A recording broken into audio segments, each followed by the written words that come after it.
Gary and I have done this once before. Right. Okay, go ahead, Gary. Okay. This is going to be about the truth. Truth. The truth. The truth. Really It's called No Substitute. Did you know the moon is gregarious? That cumulus clouds are full of themselves? That the sun has a shy side, but we don't see it? That lightning and thunder are at odds and have been for centuries and only still work together because they're contractually obligated? Did you know that the oceans get their salt from fish urine? That fish get theirs, nowadays at least, from pretzels and Cheez-Its? Did you know that mountains are generally lazy and let their valleys do most of the work? That rocks are sensitive and hate being skipped because it tickles them? Did you know that rainbows are pranksters and it's really fool's gold that they hide at their ends? Did you know that deserts go to the beach on their days off? That diamonds aren't made from carbon under great pressure for eons of time, but are actually kidney stones passed by gnomes? That these are the kind of things that no one else will tell you, but I will. Oh, yes. Because there's no substitute for the truth. The truth. Truth. The truth will set you free.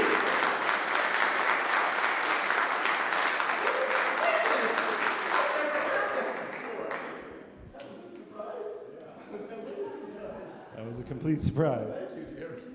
All right, this one we did. I thought we were doing this. No, you thought it was this one. Doesn't matter. Okay, this is a little bit more serious of a poem. Serious. Uh-oh, we're in for some trouble trying to be serious. It's called Context. Say it again. Context. Context. Okay, I'm ready. Okay, here we go. I live next door to chickens. And below a flock of sparrows that dine at our feeder daily. There are regular visits from crows, hummingbirds, scrub jays, finches, squirrels, even possums, seagulls, and sometimes hawks. Friends' dogs stop by from time to time, and the neighbor's cat likes to prowl the fence. I live above anthills and worms and all the little buggies and creepy crawlies, millipedes, centipedes, and pincer bugs that nest in our dirt and sometimes find their way into my kitchen.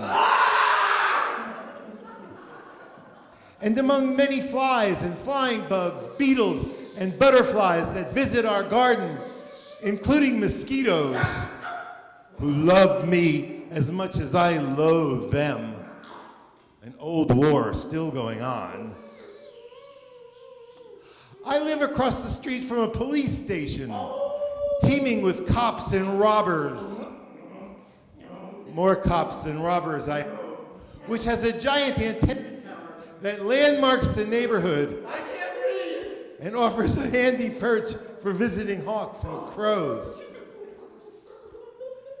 And a few blocks from a major university, famous for its campanile and free speech, and for scientists, some of whom help split the atom and unwrap the fundamental particles and principles of the universe, giving us a look into the mind of the gods, while providing us the means to unravel all of his and her good works. I live only a couple miles west of a major earthquake fault. I can't read it then. I can't read it, Ron. That has between a 40 and 80% chance of slipping in the next 30 years and destroying much of what it has taken 100 years to build, and everything I have in this world with it.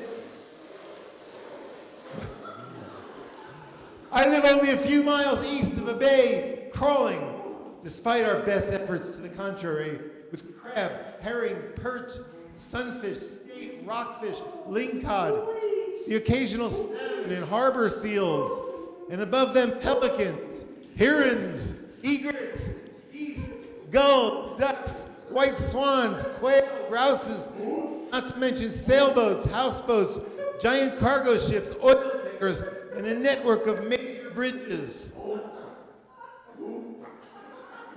And a few miles west, I live in sight from the hills above me of an unpacified ocean, all its rock-crashing glory, with its many schools and families of fish and sea creatures, from the lowliest krill and kelp to the realms of squid and octopi and jellyfish, halibut, tuna, sharks, sea lions, otters, humpback whales, dolphins, porpoises, and mightiest of all, the great blue whale, breather of air, mammal, cousin on our family tree. And I live only a couple miles below the heavy gray clouds that threaten rain. And a few miles more below the wispy white clouds that promise plenty of sun and blue sky.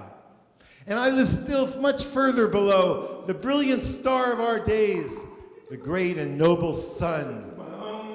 Dominant, powerful, potent, exotic, ferocious, stark, life-affirming and giving, maker of tomatoes and babies, bears and bananas, sparkers of life and all things of this planet, and its night sister, Moon, who loves us like a mother, keeper of tides and fertility, whisperer of dreams, soother of nightmares, illuminator of shadows, reminder that what waxes wanes, and what wanes waxes. And beyond the sun and moon, I live on the edge of a great solar system.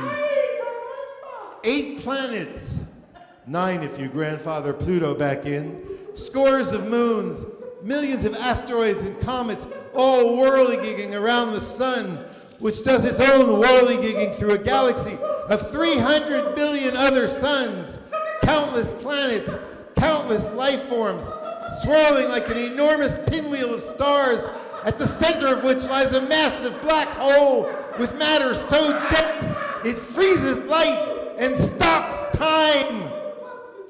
In a universe of hundreds of billions of like-minded galaxies and their black holes, vortexes amid vortexes amid vortexes, also teeming, I have no doubt, with inhabited planets and life forms too improbable and majestic to imagine. And I'd even suggest, as some scientists do, that alongside our universe is a multitude of perhaps an infinite number of universes popping up like spring daisies in the field of forever. And whenever I see the neighbors' chickens or hear our backyard sparrows sing, it is in this context that I watch them and listen, and in this context that I reflect upon my own nature and place in the scheme of all things.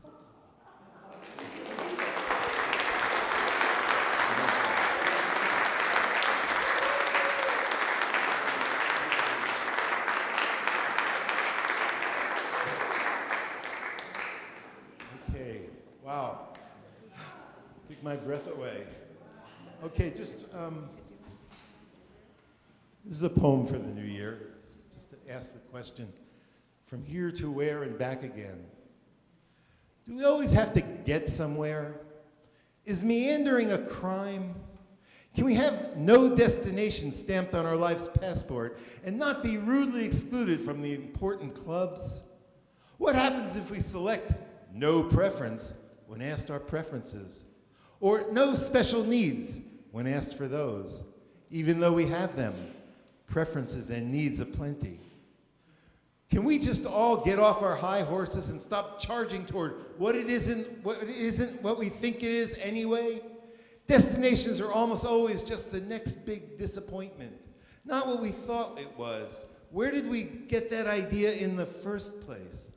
I can't speak for you, But the best destinations I've ever made it to are the ones I didn't know I was headed towards, just happened upon in the metaphor, and sang along for the pure joy of it.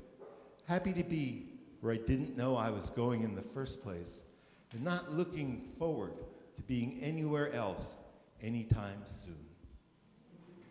Thank you. Thank you very much, Ron. Thanks a lot. Thank you, Gary Turchien.